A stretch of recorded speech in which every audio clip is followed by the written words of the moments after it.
नमस्कार प्रिय साथियों, आपका बहुत बहुत स्वागत है आपका अपने YouTube चैनल अमृत ज्ञान में। प्रिय साथियों, आज हम एक ऐसे विषय पर चर्चा करने जा रहे हैं जिस विषय पर चर्चा हम पूर्व में भी कर चुके हैं, यानी कि राहु। प्रिय मित्रों, आप सोचेंगे कि आखिर मैं ये वीडियो फिर राहु के ऊपर क्यों लेकर आया। तो प्रिय मित्रों, मैं आपको बता दूं कि आए दिन हमारे पास इस तरीके की जन्म पत्रियाँ आती रहती हैं और लोग बाग पूछते रहते हैं अपनी परेशानियों का कारण। तो आप यकीन मानिए कि जिन जन्म पत्रियों का भी हम विश्लेषण करते हैं और जो लोग परेशानी में चल रहे हैं, तो 10 में से 9 जन्म पत्रियाँ ऐसी होती हैं जो राहु के लपेट में आ चुकी होती हैं, या उन जन्म पत्रियों में राहु अपना बुरा प्रभाव दे रहे होते हैं। तब जाकर के आदमी इतना परेशान हो जाता है कि वो अपनी जन्म पत्री को दिखाने पर मजबूर हो जाता है।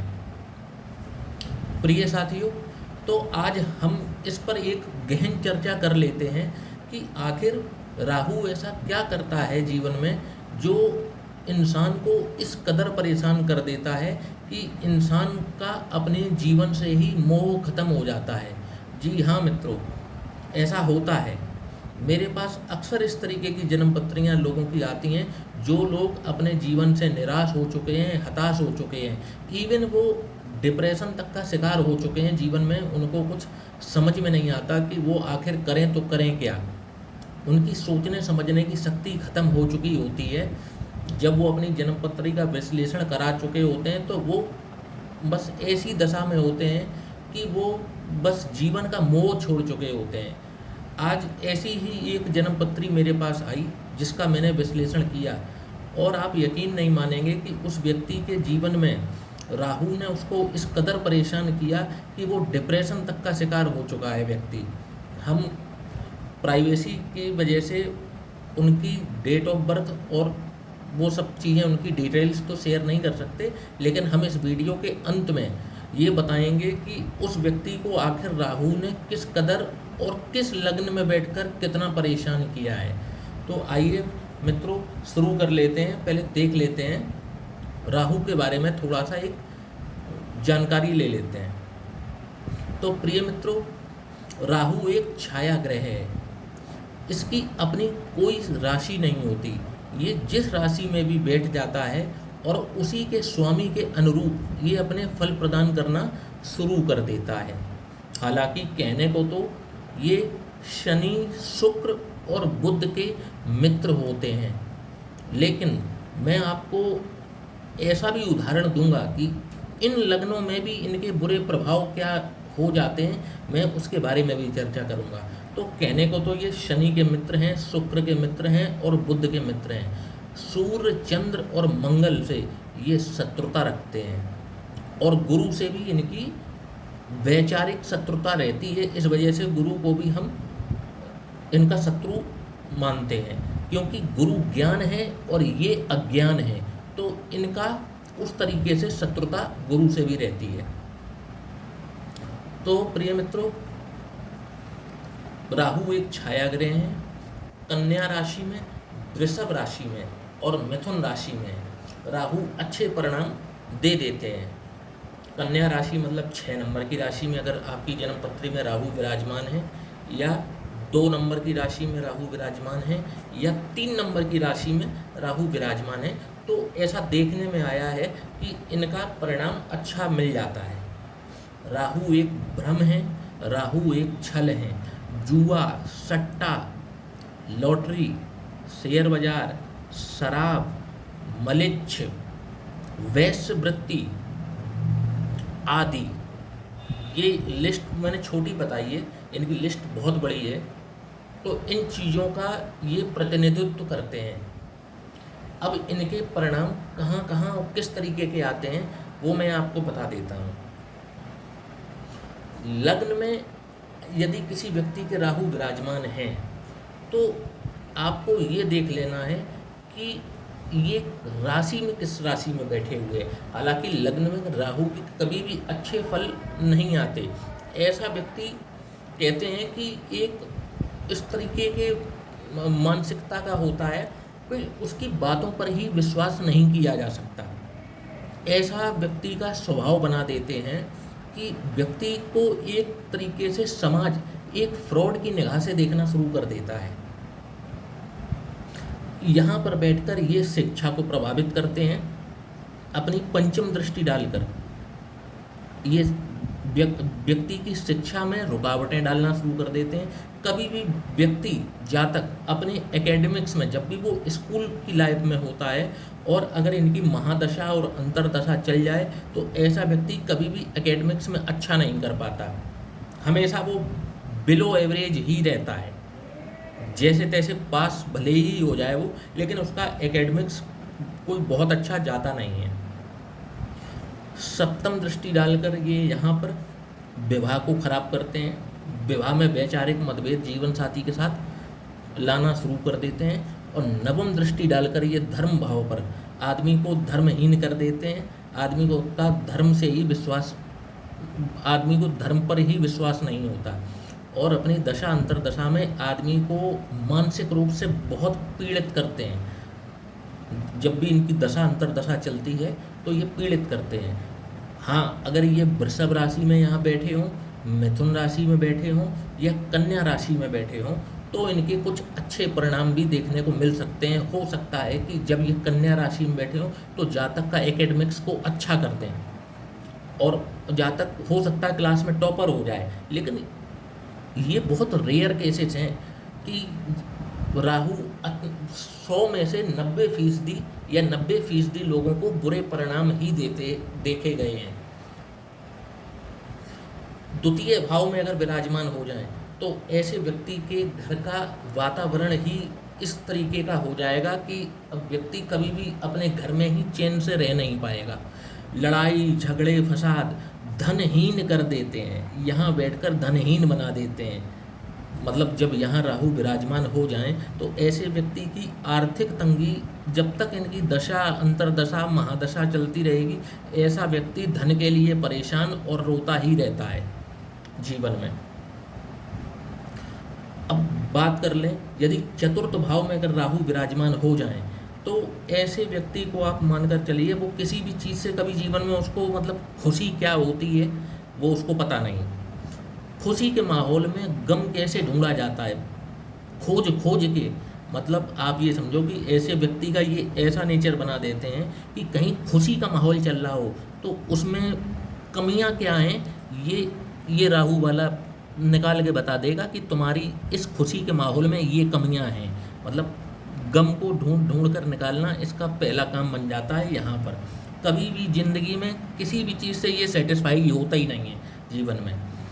यहाँ से पूर्ण दृष्टि इनकी दशम स्थान पर पड़ती है तो ऐसे व्यक्ति का जो कैरियर होता है वो भी बिल्कुल डमाडोल पूरी ज़िंदगी बना रहता है। जब तक राहु की जब जब दशा अंतरदशा प्रत्यंतर दशा चलेगी, ऐसे व्यक्ति का जो कैरियर है आपको बहुत अच्छा मिलेगा ही नहीं। आप देख लेना 100 में से 90%, मैं यहाँ तक कहूँगा 95% ऐसा ही रहता है। और बता दूँ, ऐसे व्यक्ति की माता को ये बिगड़ परेशान करते हैं, कष्ट बहुत दिलवाते हैं। यहाँ बैठकर ऐसे व्यक्ति की माता को बहुत कष्ट मिलते हैं। अब यदि राहु सप्तम भाव में विराजमान हो जाएं तो ये विवाह का कल्याण कर देते हैं। इतना बढ़िया कल्याण करते हैं कि ऐसे व्यक्ति की मतलब तलाक तक की नौबत को ले आते हैं। यहाँ पर बैठ के आदमी की मतलब तलाक ना हो तो ये समझ लो कि बहुत बड़ी कृपा ईश्वर की उस व्यक्ति के ऊपर चल रही है, वरना ये तलाक तक की नौबत यहाँ पे ला देते हैं राहु। और अगर तलाक तक की नौबत नहीं आई, मान लो और किसी ग्रह का, जैसे मान लो कहीं से सप्तम भाव पे गुरु की दृष्टि पड़ रही है तो भले ही तलाक की नौबत ना आ जाए, शादी टिक जाए, लेकिन वैचारिक मतभेद जीवन साथी के साथ तो बने ही रहेंगे। ऐसा व्यक्ति अगर किसी के साथ में बिजनेस कर ले तो वो बिजनेस का बेड़ा गर्क करा देते हैं यहाँ बैठे राहु। पार्टनरशिप में आपने बिजनेस कर ली तो कहिए कि मेहनत आप कर रहे हैं और जो आपका पार्टनर है वो आपकी मेहनत का फल लेके चलता बने, मतलब बिजनेस को भी टिकने देते नहीं हैं ये। ठीक है, अब अगर बात कर लेते हैं अष्टम भाव में राहु की, यहाँ कभी कभार अकस्मात धन आदमी को दिला भी दें तो यहाँ बैठकर ये आपको जेल यात्रा कराने का काम कर देते हैं। जेल यात्रा, आपके लड़ाई झगड़े फसाद यहाँ पर जातक कितने बढ़ा देंगे कि उसको जेल यात्रा तक हो जाए। यहाँ मैं सिर्फ, अच्छा एक चीज़ है, मैं सिर्फ सिंगल राहु की बात कर रहा हूँ, अगर अकेले बैठे हैं, और यहाँ अगर किसी ऐसे ग्रह के साथ बैठे हैं, मान लीजिए यहाँ पर कहीं से भी, यहाँ पर जैसे मान लीजिए 1 2 3 4 5 गुरु यहाँ चतुर्थ भाव में बैठकर इस राहु को अगर देख लें तो इसके मतलब बुरे प्रभाव में कमी भी आ जाती है।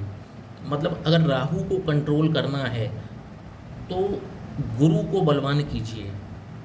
गुरु अगर बलवान हैं तो गुरु ही राहु को कंट्रोल कर देते हैं। मतलब काफ़ी हद तक 100 में से 50% जो है वो गुरु राहु को कंट्रोल कर देते हैं। राहु जो भ्रम फैला रहा है, गुरु अपने ज्ञान से उसको जन्मपत्री में बैलेंस करते रहते हैं। लेकिन स्टिल राहु मतलब राहु ही है, कलयुग का किंग है, आप उसके इफेक्ट को नलीफाई नहीं कर सकते पूरी तरीके से। अब बात कर लेते हैं यदि दशम भाव में, तो भैया यहाँ के तो मैंने इतने गजब के परिणाम देखे हैं कि व्यक्ति को भिखारी तक बना देते हैं। यहाँ दशम भाव में यदि किसी के राहु हों, अपवाद की बात नहीं कर रहा, अगर यहाँ कन्या राशि के हो जाए तो हो सकता है आदमी को मिनिस्टर तक बना दें। तो वो हर आदमी के तो नहीं हो सकते ना, हर आदमी के कन्या राशि में तो नहीं बैठ सकते, हर आदमी के मिथुन राशि में तो नहीं बैठ सकते। तो अपवाद वाली बात एक अलग है कि मिथुन राशि में बैठ जाएं, कन्या राशि में बैठ जाएं, और लेकिन हाँ कन्या राशि में भी बैठे हों, मिथुन राशि में भी बैठे हों, तो भी नाक रगड़वा देते हैं आदमी को, इतना घाट घाट का पानी पिलाते हैं, इतना घाट घाट का पानी पिलाते हैं कि वो इंसान स्टील बॉडी का बन जाता है। बात ये है, इसलिए मिनिस्टर बन जाता है यहाँ पे वो। जब दशम भाव में राहु विराजमान हों और कोई आप देखते हो कि ऐसा व्यक्ति ने बहुत तरक्की हासिल करी है, तो उसके कभी बैकग्राउंड को उठाना और उसके बैकग्राउंड को चेक करना कि यहाँ बैठा राहु स्टील बॉडी बनाता जरूर है, और जीवन में 34 साल 35 साल की उम्र तक आते आते आदमी को स्टील बॉडी बना देता है। मतलब ऐसा बना देता है कि आदमी पे फिर किसी बात का कोई फ़र्क ही नहीं पड़ रहा। लेकिन फिर ये भी तो देखो ना कि उस आदमी की पहले रगड़ाई कितनी करी है, इतनी रगड़ाई कर दी है कि उससे होशियार अब कोई नहीं है, इतना उसको घाट घाट का पानी पिला दिया। तो यहाँ नो डाउट मिथुन राशि, कन्या राशि और वृषभ राशि में राजयोग का निर्माण करते हैं, लेकिन फिर यहाँ बैठकर फिर वो पिता को पेरते हैं। आपके लिए तो राजयोग कर दिया, लेकिन पिता को, और क्योंकि ये यहाँ बैठे हैं तो यहाँ केतु बैठेंगे तो माता को। अब ऐसा, अब आप देखना इसका, किसी की भी कुंडली को उठा लेना आप, जिसके दशम भाव में राहु विराजमान हो और चौथे भाव में केतु विराजमान हो, उनके पिता और माता की स्थिति को देख लेना। या तो जातक की अपनी माता से बनेगी नहीं, अगर माता से बन गई, किसी कारणवश बन गई, माता और जातक में आपस में प्रेम से रहते हैं, तो माता को शारीरिक कष्ट अवश्य होगा, या माता संसार में ही नहीं होंगी, या पिता संसार में नहीं होंगे, या पिता को घोर गरीबी होगी। कहने का मतलब है कि अगर यहाँ राहु हैं और केतु यहाँ हैं तो माता पिता को विकट परेशान करते हैं, मतलब ज़बरदस्त परेशानी देते हैं। और ये बात मैं 100% कहता हूँ, मतलब इसमें कोई डाउट है नहीं किसी भी प्रकार का, ये 100% बात है। अब बात कर लेते हैं द्वादश भाव में अगर राहु विराजमान हो। अब ऐसा व्यक्ति जिसके द्वादश भाव में राहु हों और ऐसे व्यक्ति पे कोर्ट केस ना चल रहे हों और एक्सीडेंट ना हो रहे हों, ऐसे व्यक्ति के यहाँ डिप्रेशन तक, पागल खाने तक पहुँचाने का काम कर देते हैं। अगर जरा से भी बिगड़ जाएँ और कहीं ना कहीं मंगल की दृष्टि पड़ जाए, यहाँ पर यहाँ ये बैठे हों और कहीं से मंगल, जैसे मान लो यहाँ बैठे हैं, मंगल यहाँ बैठकर इन पर दृष्टि डाल दें, और फिर ऐसे व्यक्ति की मानसिक हालत देखना आप। अकेला राहु ही पर्याप्त है ऐसे व्यक्ति को परेशान करने के लिए। तो कहने का मतलब ये है कि अगर आपकी जन्मपत्री में राहु यदि इन किसी भाव में विराजमान हैं और यदि आप परेशान चल रहे हैं, तो आपको इनका उपाय कराना ही होगा, इसके अलावा कोई दूसरा विकल्प है नहीं। अब इनका उपाय है क्या, तो वो मैं आपको बता देता हूँ।